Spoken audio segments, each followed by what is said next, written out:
Welcome to Stuff You Missed in History Class, a production of iHeartRadio.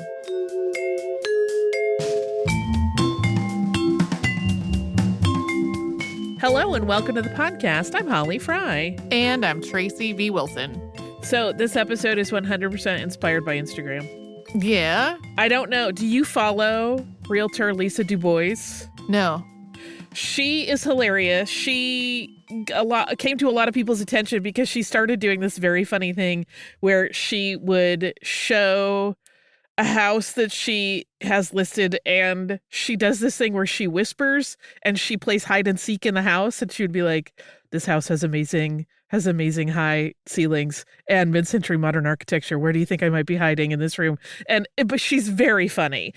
And I love her because in addition to being very funny and making those videos, which are very endearing, as she has gotten more and more popular, she's kind of using that platform to also showcase like local businesses that she thinks are great or like bring light to other things. And they're always really fun, and she's a delight. But anyway, she recently mentioned a spite house in one of her posts. And I got to thinking about spite houses, and I was like, why have we never done an episode on that? That's super fun.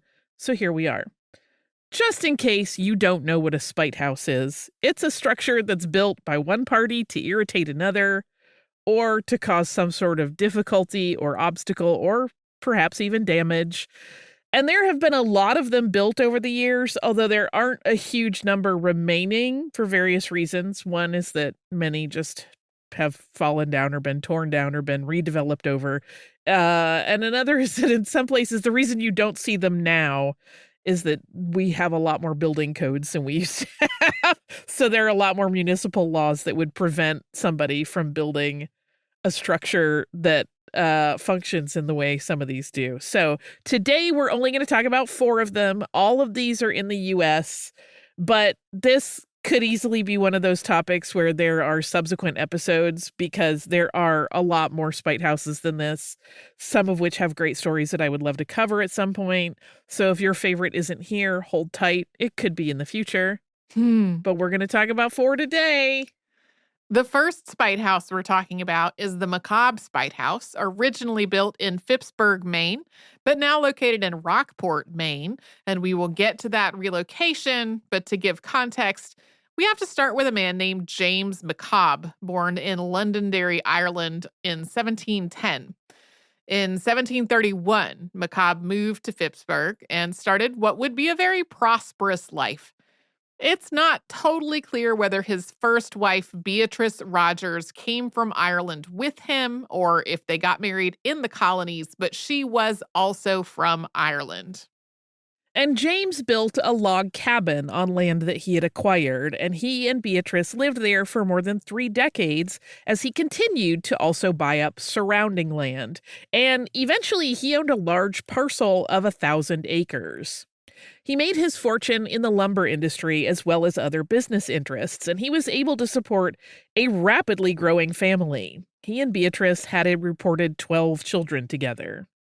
Beatrice died in 1772. 2 years later, in 1774, James remarried to a woman named Hannah Nichols Miller. James built a new home for Hannah, a way fancier home than that log cabin.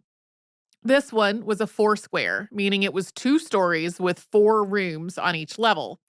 This upgraded home also reflected James's increased status in the Phippsburg area. He had taken on a role of leadership in the town. And as the Revolutionary War broke out, James, at this point in his 60s, became head of the Phippsburg Safety Committee. Hannah and James had 3 children, a son named Thomas and twin daughters. But Hannah and James were only married for 5 years before Hannah died in 1779.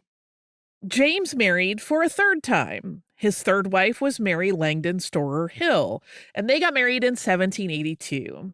Mary, like James, had lost 2 spouses, and she was 48 when she married James, and she had 3 children of her own from previous marriages. 2 of those children from Mary's first marriage were adults when Mary and James got married, but the youngest, Mark Langdon Hill, was just 10 years old, and so he grew up from that point in the Macabre family. James McCobb died at the age of 78 in 1788. Shortly after his death, his son Thomas went to sea. When Thomas returned, he was anticipating that he would take possession of his father's house, but he found that things had played out much differently.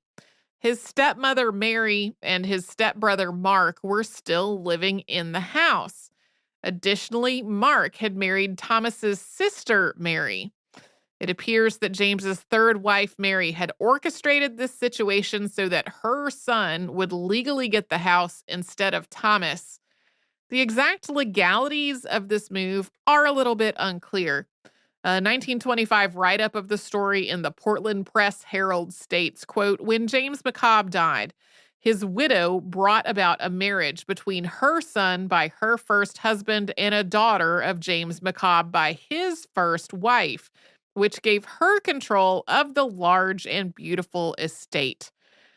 Obviously, this paper a little misinformed about the fact that James and Mary were each on their third marriages. Yeah, so it remains unclear to me why that would legally cut Thomas out of the equation in terms of inheritance, but it did. And Thomas was enraged, and he hatched a revenge plot. Probably, maybe.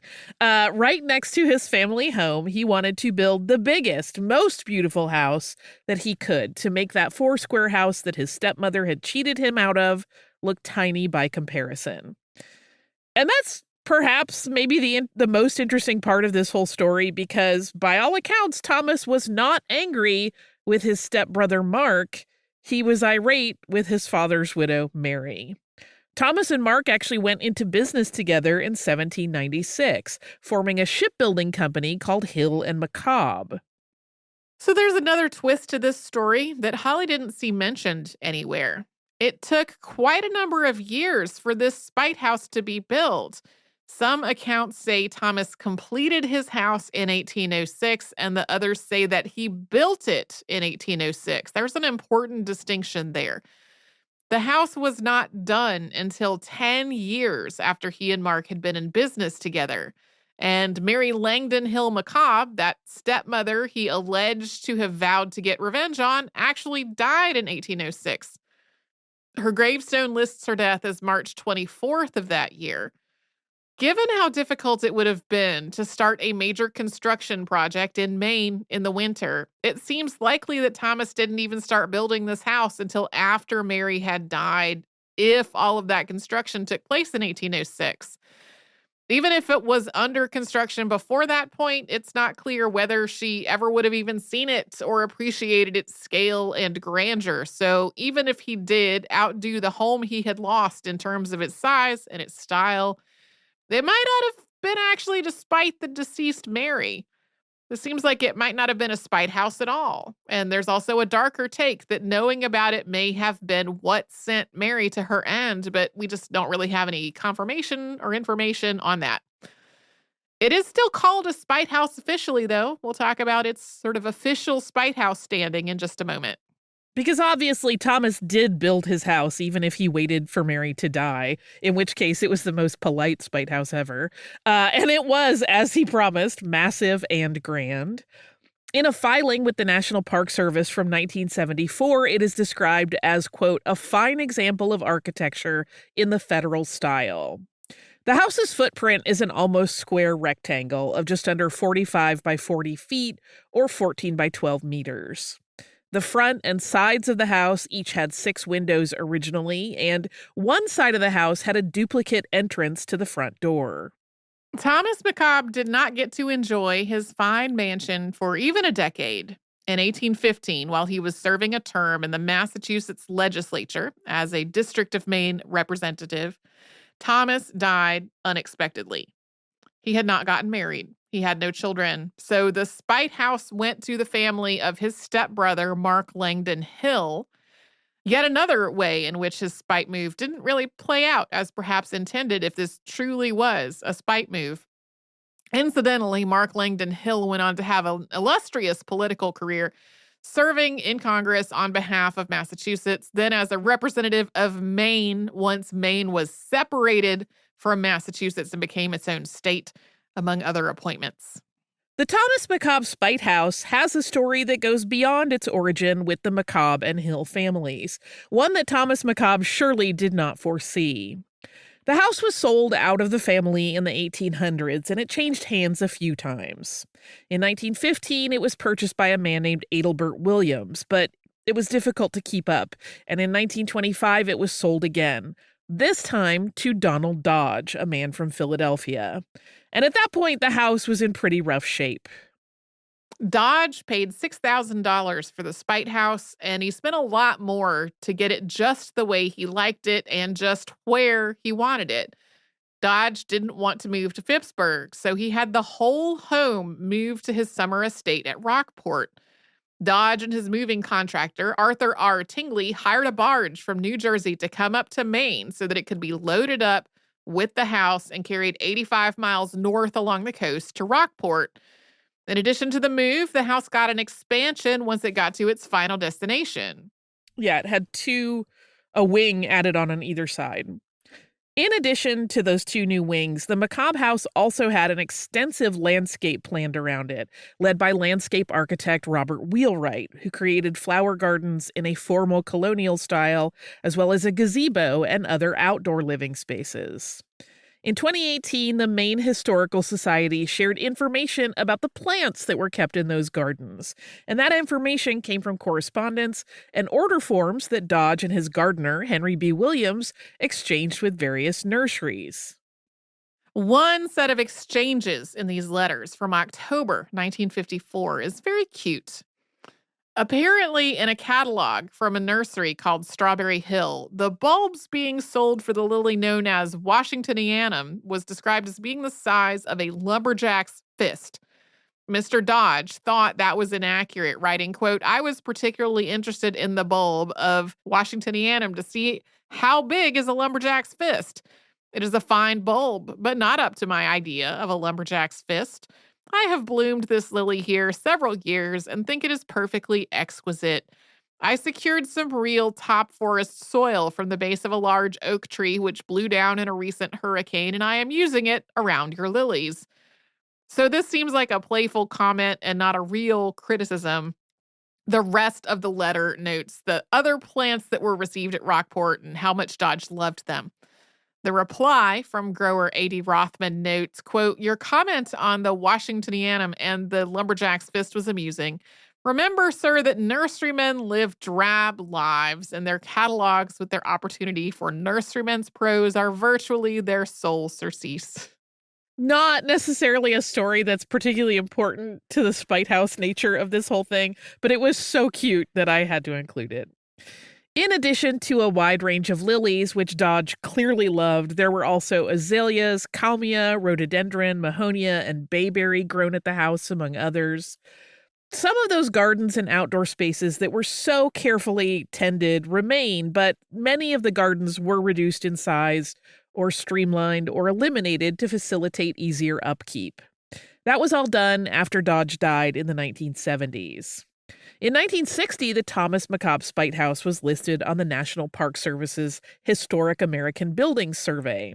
And then in 1974, it was included on the National Register of Historic Places. The original Macabre house, the one that Thomas thought he was going to inherit but did not, still stands. Today it's a bed and breakfast known as the 1774 Inn, marking the year that it was built. Coming up, we're going to talk about a house in California that really might not be a spite house, but it sure has gotten a bad reputation as one over the years, thanks in part to a newspaper write-up that we'll get into. We'll do all of that after the sponsor break.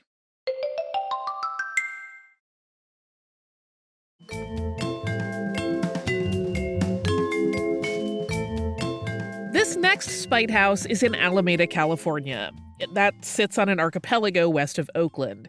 And this is one of those instances where there are competing stories about the origin of the spite house. So the way this is structured is we're going to walk you through the most common one, which is likely not correct, so keep that in mind as we talk about it.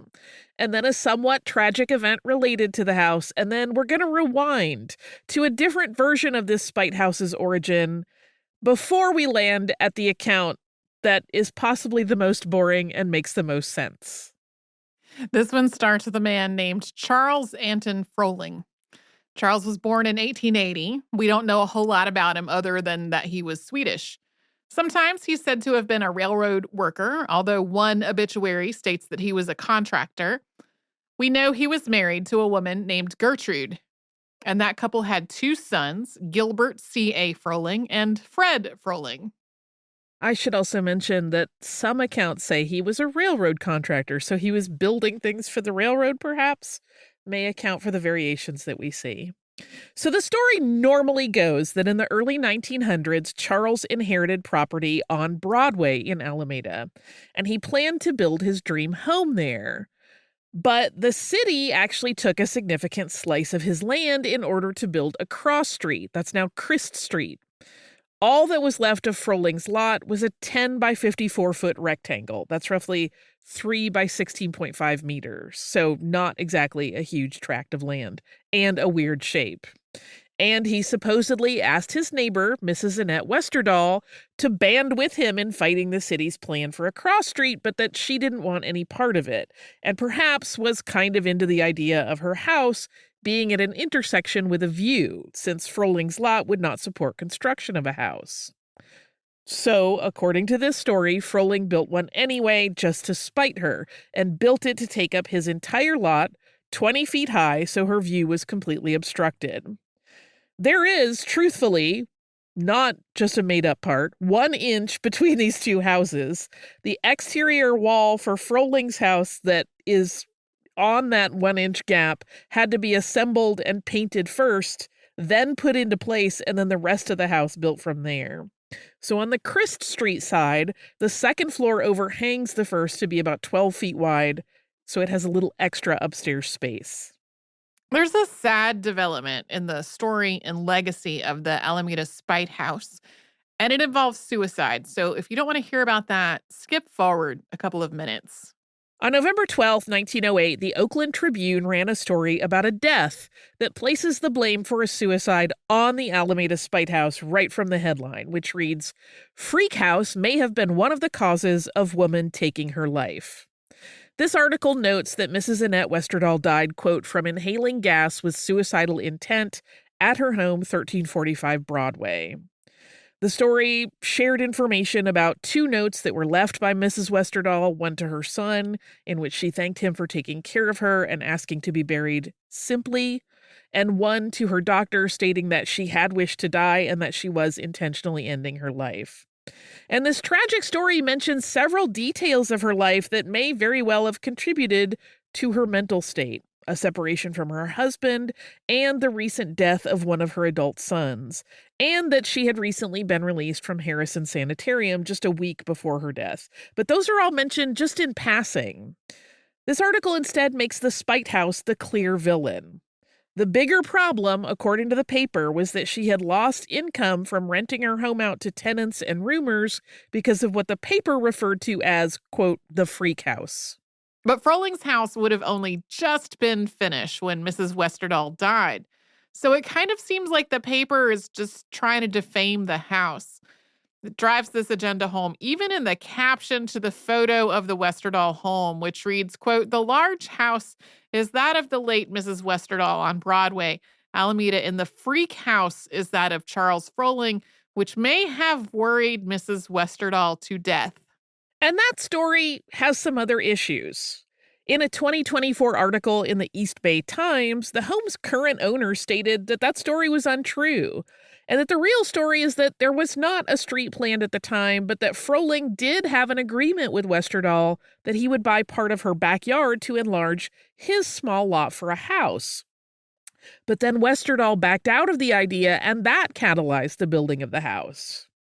Perhaps the clearest, most sensible, and least thrilling version of the story came from Froling's son Gilbert in an interview he did with the Oakland Tribune in 1957 for an article about narrow houses. Gilbert was 9 when the so-called Spite House was constructed, and he told the Tribune that the odd, narrow lot at the corner of Christ and Broadway had been all that his father could afford. The lot was cut down because of the Christ Street construction, but that had been before the Frolings owned it. Charles had according to his son, the idea that if he and Mrs. Westerdahl compromised, she could have the front of his lot as a little side yard, and he could have the back of her lot. That wouldn't change how much square footage he had, but it would give him a less severe rectangle. But Westerdahl did not go for that idea. Still, according to Gilbert, building the house was not an act of spite at all, but just a matter of his father working with what he had. He told the paper, quote, "Father was a big, easygoing Swede. That was what he could afford to build. We were a poor family. Everybody had a place to sleep and a bathroom. It's just like an ordinary house." The Frohlings lived in their narrow house for a decade before moving. Charles Frohling died in 1924, and neither of the obituaries that I found in research even mention the Spite House. In 1957, the then owner of the house, Mrs. Elsie Darcy, who the Tribune described as, quote, "a short, active 74-year-old grandmother who is a cat fancier," tried to help out her next-door neighbors and have the whole house moved. Her intention was that if it could be shifted back on the lot a little, it would enable the neighbors to get some sunshine views. But the city said that was not possible. It was a teardown or nothing. That was in part because in 1938, the city's building code had been updated in ways that would make building such narrow houses illegal. Frohling's house was exempt because it was already built before that, but it couldn't really be changed under the new codes. That house still stands, and as of that 2024 article, it's had the same owners for more than 2 decades. They love it and told the East Bay Times, quote, "There are people out there laughing, saying, 'How can someone live in there? How do you get a bed in there? It must be like living in a car.' It's not. We have a queen-size bed. The ceilings are extremely tall. The middle of the house is open to the roof. It's a little jewel box." We're going to take a break and hear from the sponsors that keep the podcast going, and then we will be back with 2 more Spite Houses.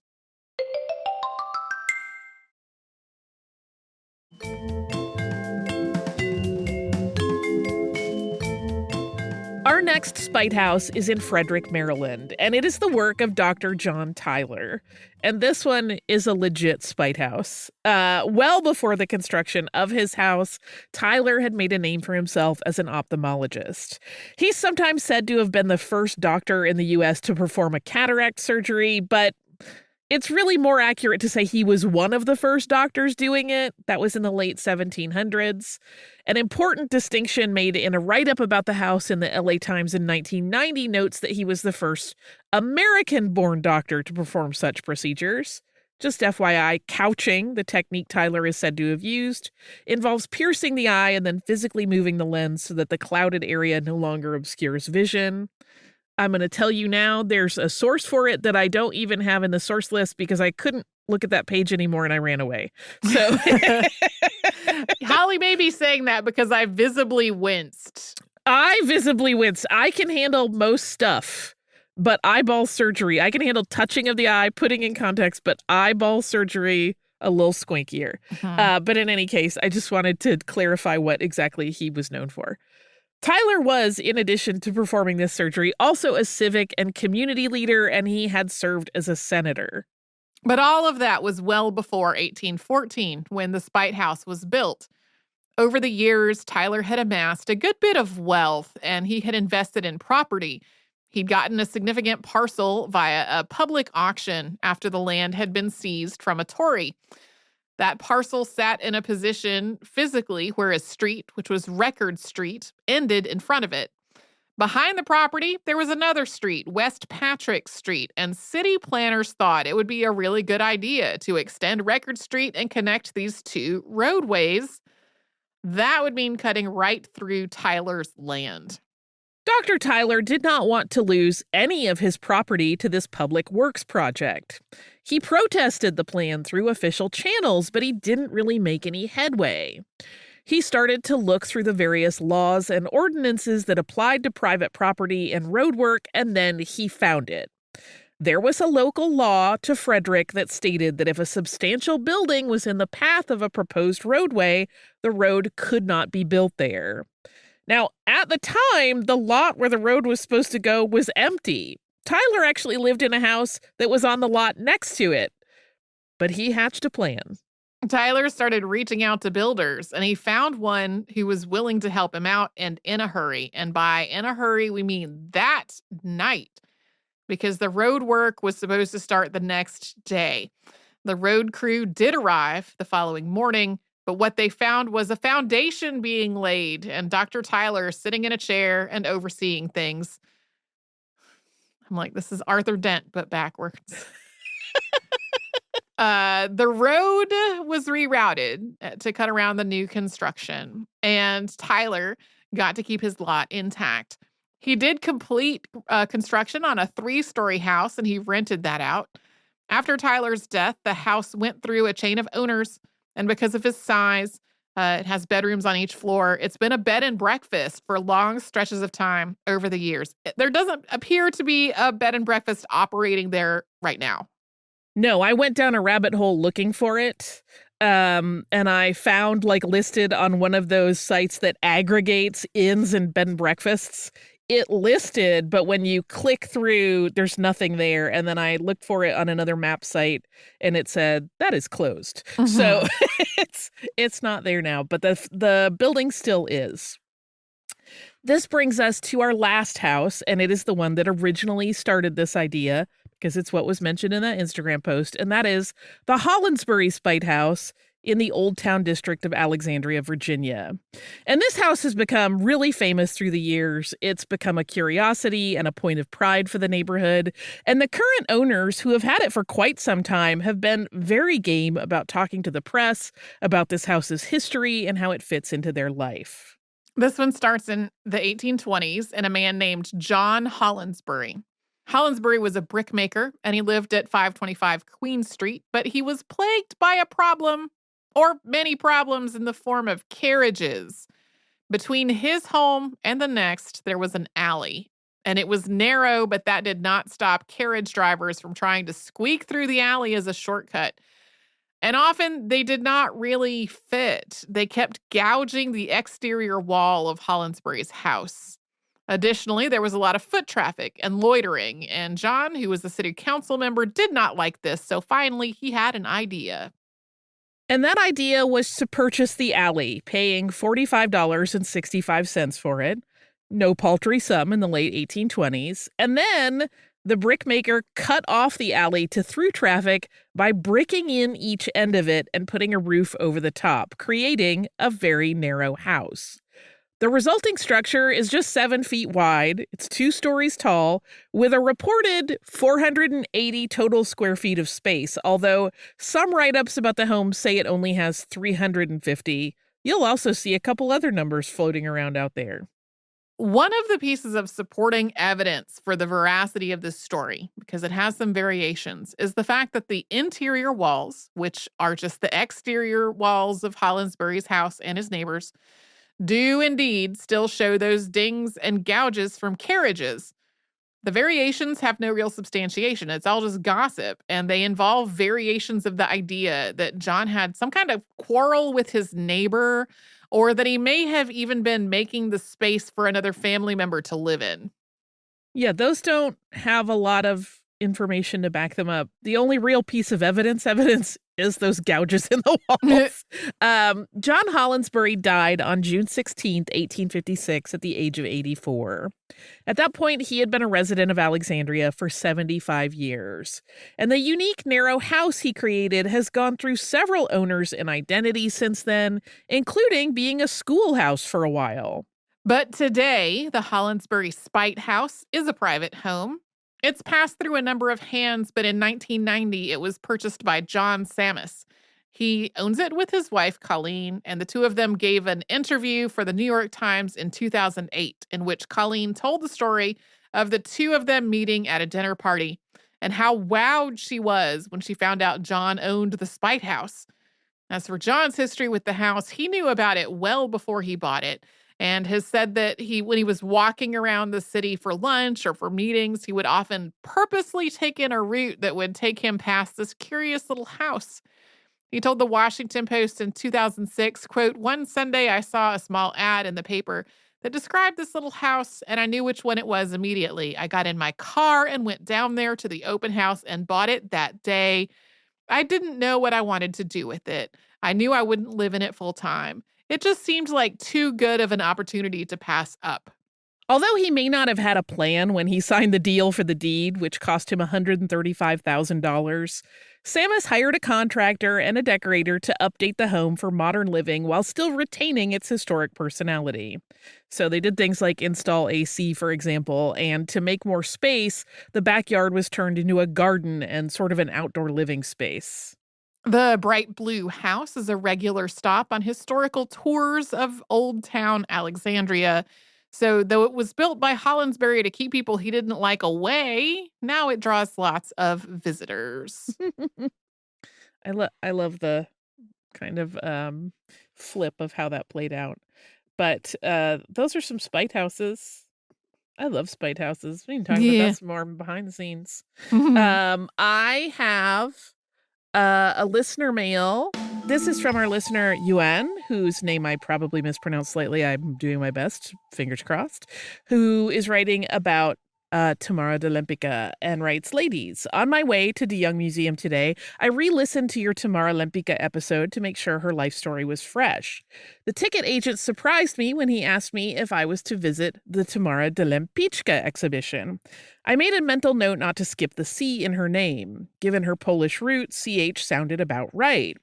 Then the bio page and several places on interpretive panels and side panels says that critics used to rave about Monsieur de Lempicki because she signed her early work T. de Lempicki, Monsieur Lempicki's masculine form. Given that C was followed by a consonant, TZ makes more sense. Maybe the ticket agent was just attempting at Polish, or maybe I simply misheard. Wikipedia further indicates that the first letter is softened and sounds like W, although I doubt if there is public awareness outside Slavic populations. Meanwhile, US and TV radio hosts had passing pronunciations of Lech Walesa. Before I go on with this email, what I will say is I had looked at all of these variations and I eventually defaulted to the way her great-granddaughter says it, because the DeYoung produced like a short documentary about the exhibit, and she pronounces it more or less the way we pronounced it, and so that's just what I defaulted to, just in case anybody's curious. Also, given Tamara de Lempicka and her personality, the fact that she changed her name to sound more artsy, I guess. I think we have some leeway. My friend who inspired the episode in the first place mentioned she's gone back to the exhibit a couple of times, and she said, I don't think anyone I have talked to there at the museum has ever used her last name. They just say Tamara every time. So this might be a confusion situation for everyone. In any case, to complete the email, the exhibit is really rich. Not only are the art stunning, but also the stories placed throughout the exhibit and your podcast enrich each other perfectly. But the exhibition shows no abstract. There's not even a mention of this post-war direction. Meanwhile, the show blames the 1941 New York and San Francisco failures on the overly religious tone in the selections. The 8 out of original 12 San Francisco pieces in exhibit indeed lack the edge of her Art Deco era despite similarity in techniques. DeYoung conjectures that she perhaps wanted to avoid attention of anti-Semitists by selecting this theme.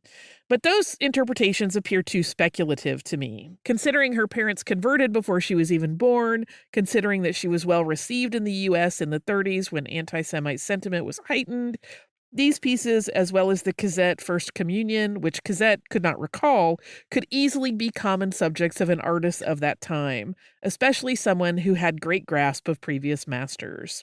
I looked into Tamara's granddaughter's book in the gift store and could not find anything to support the museum's interpretations either. Thanks again for the reminder that the exhibition was to close soon. I had a joyful day at DeYoung. A new exhibit of Henri Matisse's original plates for jazz was another big surprise. If you remove his name, I couldn't connect the book to Matisse. Thank you so much for this email. I will say also a couple of people have emailed us because I mentioned with some woe that I was not going to make it to San Francisco in time and said, hey, it's coming to Houston after that. So see you soon, Houston. I'm going to make it work however I have to, even if it's just a quick day trip where I fly out and see it and come right home, because I really want to see this exhibit. So thank you for writing us. It is an interesting thing. Her name becomes this kind of swirl if nobody really has a solid decision on it, which cracks me up a little bit. It seems very much in line with her as a person. She'd probably chastise us and take our plates of food away. In any case, if you would like to write to us, you can do so at historypodcast@iHeartRadio.com. You can also subscribe to the show if you haven't already on the iHeartRadio app or anywhere you listen to your favorite shows.